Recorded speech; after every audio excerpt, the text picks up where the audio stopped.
दोस्तों, director S Rajamouli Baahubali की record तोड़ सफलता के बाद एक बार फिर से भारत की ऐतिहासिक पृष्ठभूमि पर एक फिल्म लेकर आ रहे हैं। फिल्म का नाम है RRR, रौद्रम रानम रदिरुम। ये तेलुगु शब्द हैं जिनका मतलब होता है rise, roar and revolt. Hindi में समझें तो उठो, दहाड़ो और विद्रोह करो। ये फिल्म अंग्रेजों और निजामों के दमनकारी शासन के खिलाफ खड़े होने वाले भारत के दो क्रांतिकारी योद्धाओं के जीवन की गाथा को बताती है, अल्लूरी सीताराम राजू और कोमाराम भीम।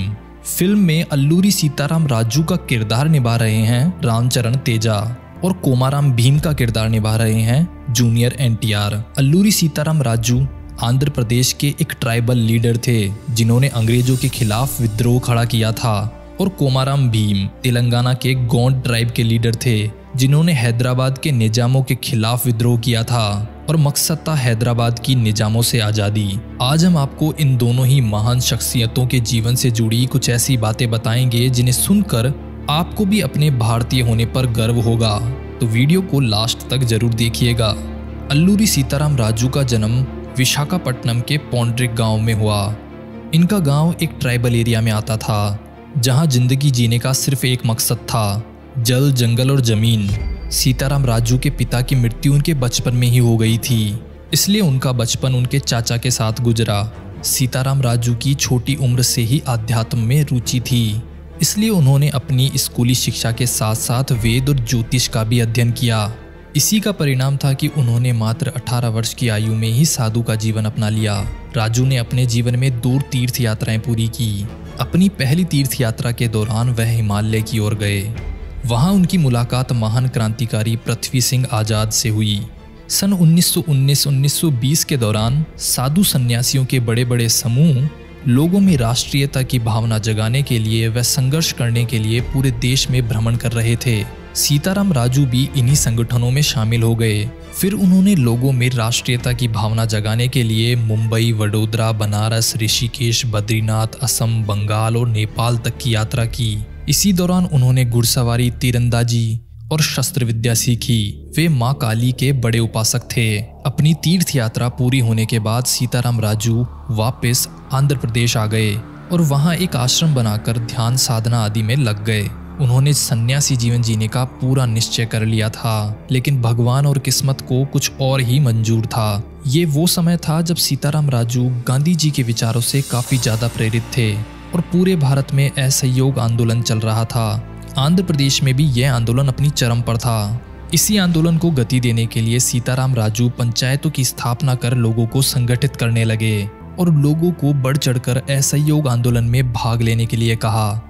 लेकिन कुछ समय बाद सीताराम राजू ने देखा कि गांधी जी के असहयोग आंदोलन का अंग्रेजों पर कोई असर नहीं हो रहा है। तब उन्होंने गांधी जी के अहिंसा के सिद्धांतों को त्याग दिया और सैन्य संगठन की स्थापना की। और ये संगठन वो था जो पूर्ण स्वराज मांगता था, जो अंग्रेजों से किसी भी तरह की डील या समझौता करने को राजी नहीं था। इनका सिर्फ एक ही नारा था, ये जल, जंगल और जमीन हमारी है, विदेशी लुटेरे यहाँ से चले जाएं। सीताराम राजू और उनके साथी गुरिल्ला वॉरफेयर में माहिर थे और मालाबार क्षेत्र की पहाड़ियां इसके लिए पूरी तरह अनुकूल थी, तो उन्होंने इसे ही अपना गढ़ बना लिया। और फिर वीर राजू और उनके साथी लगातार ब्रिटिश सरकार को चकमा देते रहे और उनकी नाक में दम कर दिया।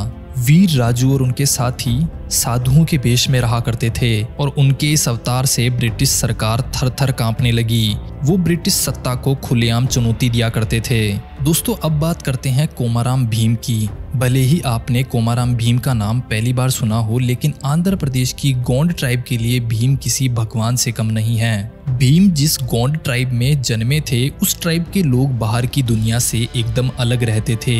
इसी कारण कोमाराम भीम को प्रारंभिक शिक्षा नहीं मिल पाई, लेकिन इन सब के बावजूद कोमाराम भीम को इंग्लिश, हिंदी, उर्दू पढ़ना लिखना दोनों आता था। जिस वक्त भीम बड़े हो रहे थे, उस वक्त हैदराबाद में निजाम आसिफ जाही का राज था। वो बहुत ही क्रूर शासक था। चाहे बात आदिवासियों से कर वसूलने की हो या दूसरे धर्म के लोगों पर अत्याचार करने की, वो सारी हदें पार कर चुका था।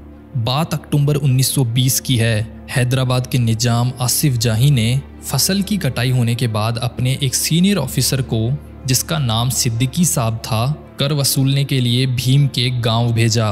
वहां उसके द्वारा लोगों पर की जाने वाली ज्यादती देख क्रांतिकारी विचार रखने वाले कोमाराम भीम से रहा नहीं गया और उन्होंने निजाम के द्वारा भेजे गए उस सिद्दीकी साहब की हत्या कर दी। इससे पहले कोमाराम भीम का कोई भी क्रिमिनल रिकॉर्ड नहीं था। भीम को नहीं पता था कि अब आगे क्या करना है, इसलिए वो अरेस्ट होने से बचने के लिए जंगल की ओर चले गए।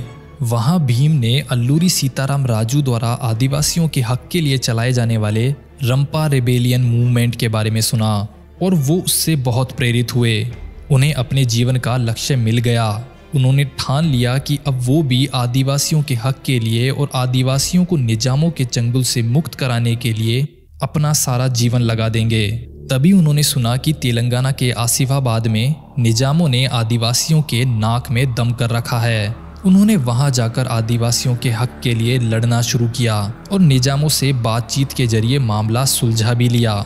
इससे भीम आसपास के गांवों में काफी फेमस हो गए, लेकिन अपनी इस जीत से भीम बिल्कुल भी खुश नहीं थे, क्योंकि उन्होंने देख और समझ लिया था कि निजामों से बातचीत के जरिए आदिवासियों को हक दिलाना संभव नहीं है। निजाम हमेशा अपनी शर्तों पर ही आदिवासियों से बात करते थे। वो समझ गए कि इस तरह आदिवासियों को कभी भी पूर्ण स्वराज नहीं मिलेगा। इसलिए उन्होंने निजामों के खिलाफ क्रांति छेड़ने का फैसला ले लिया और बड़ी संख्या में आदिवासी युवा उनसे जुड़ने लगे। उन्होंने आदिवासी युवाओं को ट्रेनिंग दी और अपनी एक पूरी आर्मी बना ली। अपनी तैयारी पूरी होने के बाद उन्होंने बाबेझरी और जोड़गढ़ के निजामों पर आक्रमण कर डिक्लेयर कर दिया कि गोंड ट्राइब आज से एक इंडिपेंडेंट किंगडम है। आज से इस पर निजामों का शासन खत्म होता है। ये खबर सुन निजाम गवर्नमेंट के पैरों तले जमीन खिसक गई। उन्हें समझ नहीं आ रहा था कि जो आदिवासी उनसे इतना डरते थे उनमें इतनी हिम्मत कहां से आ रही है। मामले की जांच करने पर उन्हें कोमाराम भीम के बारे में पता चला। उन्होंने मामले को सुलझाने के बहाने आसिफाबाद के एक कलेक्टर को कोमाराम भीम से बातचीत करने के लिए भेजा। वहां भीम को घूस लालच देकर मामला सुलझाने की बहुत कोशिश की गई, लेकिन भीम अपनी बात पर पूरी तरह अड़े हुए थे। उनकी मांग थी पूर्ण स्वराज और नारा था जल जंगल और जमीन। कोमाराम भीम की इस हट को देखकर निजाम सरकार ने भीम को मारने का प्लान बनाया। 3 साल गुजर गए और इन 3 सालों में निजाम सरकार ने भीम को मारने की कई नाकाम कोशिशें की। फिर 1 सितंबर 1940 की सुबह जोड़गढ़ गांव की एक महिला ने निजाम सरकार की पुलिस को हाथों में गन लिए पूरे गांव का घेरा बनाते हुए देखा। वो चिल्लाई और सभी समझ गए कि निजाम हुकूमत ने हमला कर दिया है और उनका टारगेट है कोमाराम भीम।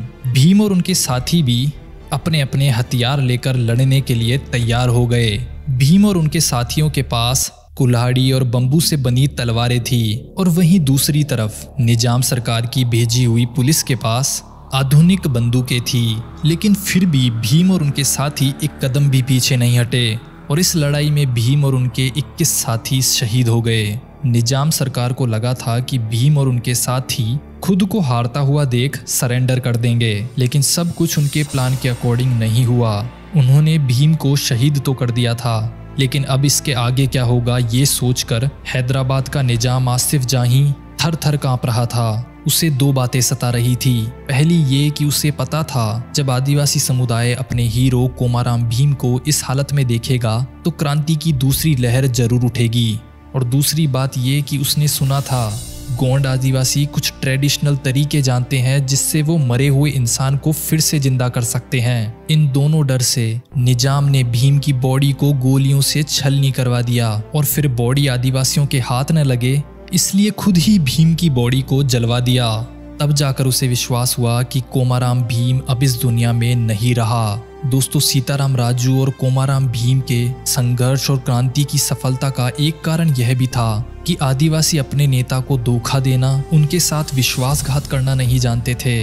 कोई भी व्यक्ति ब्रिटिश सरकार का मुखबिर बनकर अपने ही लोगों से गद्दारी नहीं करता था। दोस्तों, हमारे देश में न जाने ऐसे कितने क्रांतिकारी और योद्धा हुए जिनके बारे में हमें पता तक नहीं है। एस राजामौली सर ने ऐसी ही एक अनसुनी कहानी को सबके सामने लाने की एक अच्छी कोशिश की है। आप एस राजामौली सर की इस कोशिश के बारे में क्या कहेंगे? क्या आपको इस तरह की मूवीज देखना पसंद है? क्या आप चाहते हैं कि आगे भी भारत के इतिहास पर इस तरह की फिल्में बनती रहे? इस बारे में आपके विचार हमें कमेंट करके जरूर बताएं। अगर आपको हमारा ये वीडियो पसंद आया हो तो वीडियो को लाइक करें और आगे आने वाले वीडियोस देखने के लिए चैनल को सब्सक्राइब कर लें। फिर मिलेंगे एक नई वीडियो के साथ।